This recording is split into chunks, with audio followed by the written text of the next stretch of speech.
मध्य रात्रि का दूसरा पहर।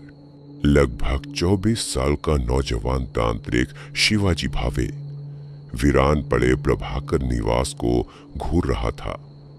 सर्दियां गुजर गई थीं। इस वीरान पड़ी कोठी में कोई भी दाखिल नहीं हुआ था।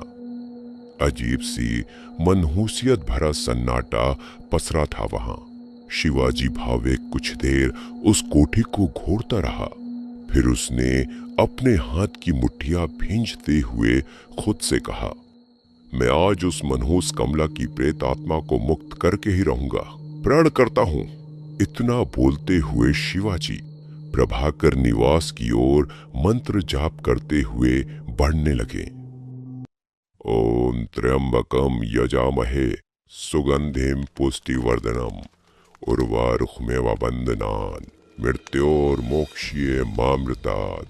कोठी के मुख्य द्वार पर आग जल रही थी ताकि कमला बाहर न निकल सके।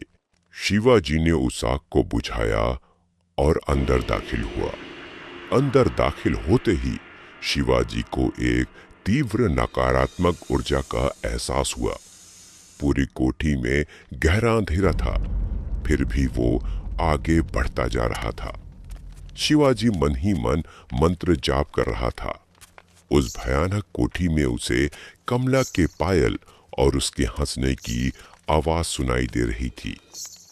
शिवाजी एक अंधेरे गलियारे की तरफ बढ़ा जो शायद आंगन की ओर जाता था। आंगन में किसी तरह की रोशनी नजर नहीं आ रही थी। गलियारे में बढ़ते हुए शिवाजी को एहसास हुआ जैसे दूसरी तरफ कोई उसकी ओर बढ़ रहा हो। पायल की आवाज सुनकर शिवाजी समझ गया कि वो कमला है।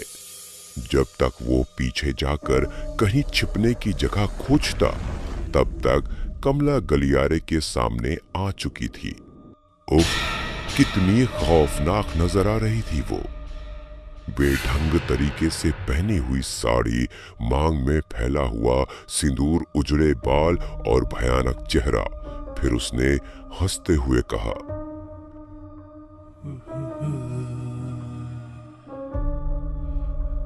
जमींदार जया चंद्र, क्या तू है? आजा।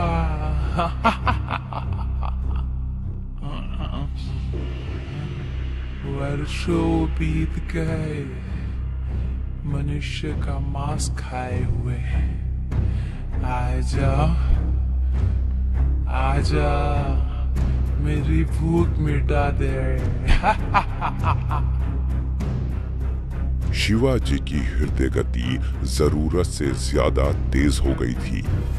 उसने घबराहट में इधर उधर देखा तो उसे एक बंद कमरा नजर आया। वो भागकर उस कमरे में घुस गया। कमरा खाली पड़ा था। कुछ सामान यहाँ वहां बिखरे थे और उसके ठीक सामने लड़की की एक अलमारी थी।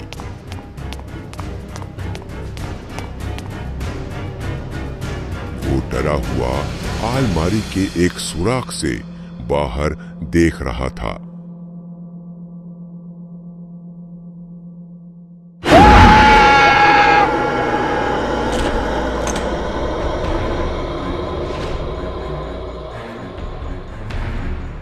कमला पर मंत्र पढ़ते हुए भभूत फेंकना शुरू किया। कमला उस पर हावी होने की कोशिश कर रही थी।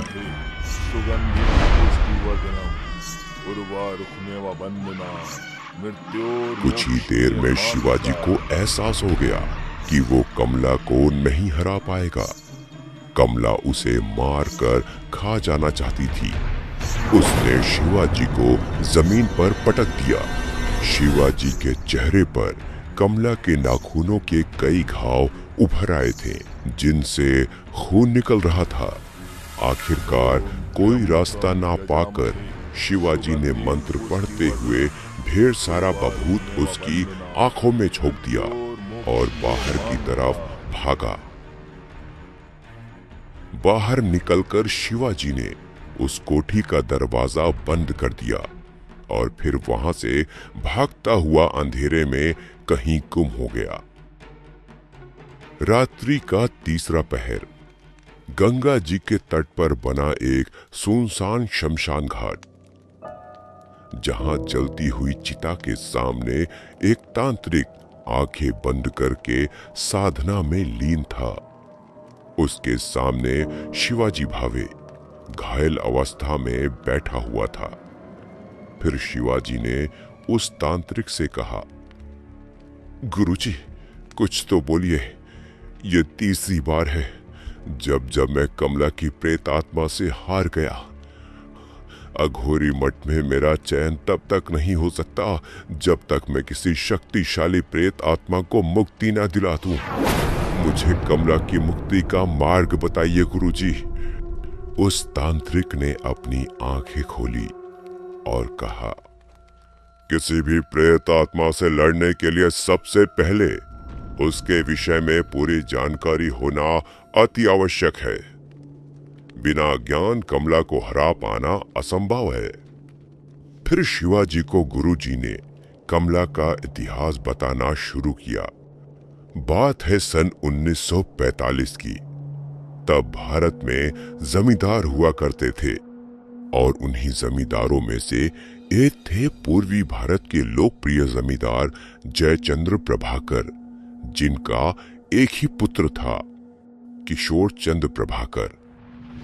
जयचंद्र अपने पुत्र का विवाह किसी अच्छे कुल में कराना चाहते थे, मगर उनकी कोठी में रहने वाली एक दासी कमला का प्रेम प्रसंग किशोर चंद्र से चल रहा था। कमला बहुत सुंदर थी, दोनों छिपकर मिला करते थे। समय बीता और समय के साथ ये बात जयचंद्र को पता चल गई। गुस्से में आग बबूला जयचंद्र ने कमला को मृत्युदंड देने का आदेश दिया। कमला को बेड़ियों से जकड़कर सभा के सामने लाया गया। कमला की अंतिम इच्छा थी कि उसे सुहागन मृत्युदंड दिया जाए। जयचंद्र ने उसकी आखिरी इच्छा पूरी की और भरी सभा में उसे सुहागन श्रृंगार के साथ मृत्युदंड दे दिया गया। किशोर चंद्र चुपचाप ये दृश्य देखता रहा। कमला जब मरी उस वक्त वो गर्भवती थी, परंतु मरते समय कमला का वादा था जयचंद्र से कि वो लौट आएगी। समय बीता।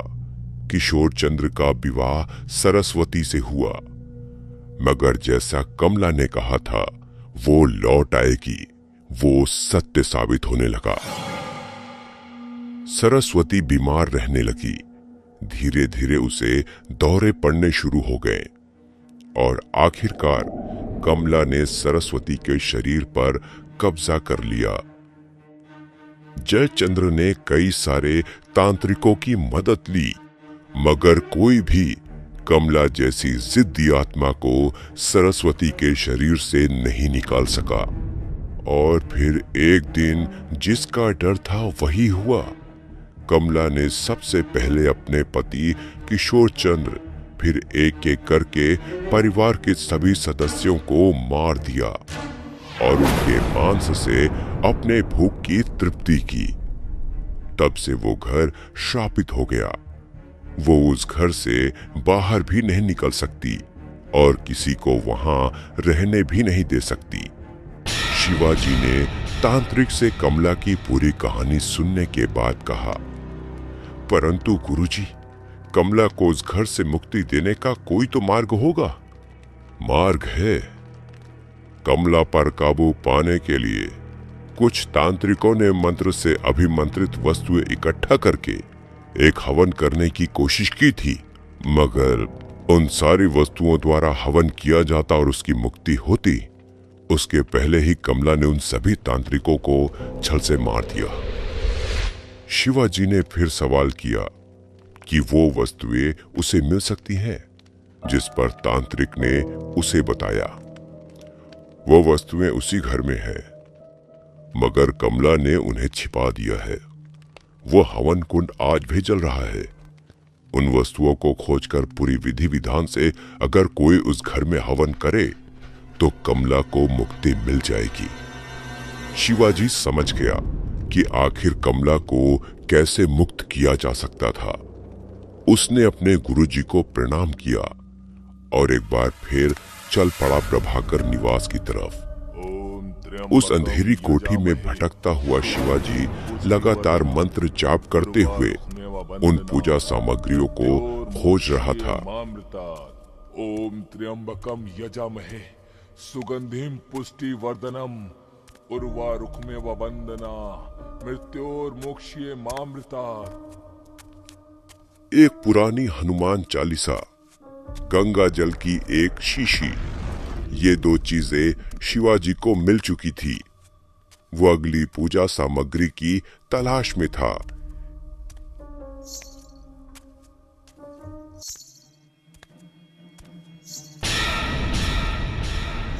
कमला ठीक उससे कुछ दूरी पर खड़ी थी।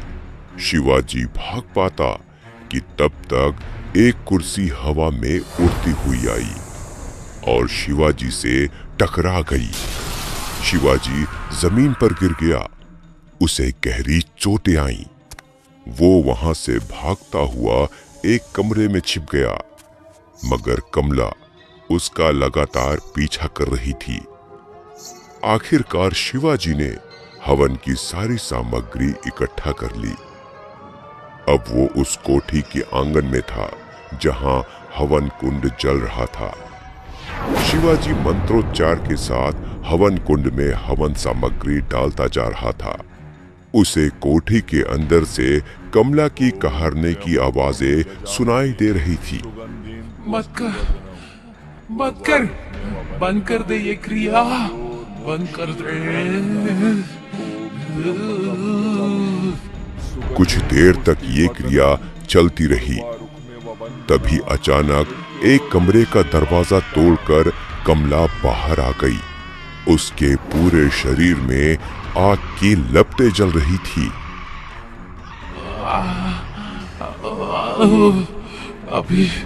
अभी तो तू मुझे मुक्ति दे रहा है, पर मैं लौट आऊंगी,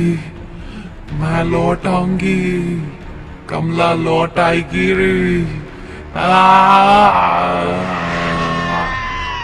और देखते ही देखते कमला का शरीर तेज रोशनी के साथ हवा में गायब हो गया। खून से लथपथ शिवाजी उठकर कोठी से बाहर निकला। आखिरकार उसने कमला जैसी शक्तिशाली प्रेतात्मा को मुक्ति दे ही दी।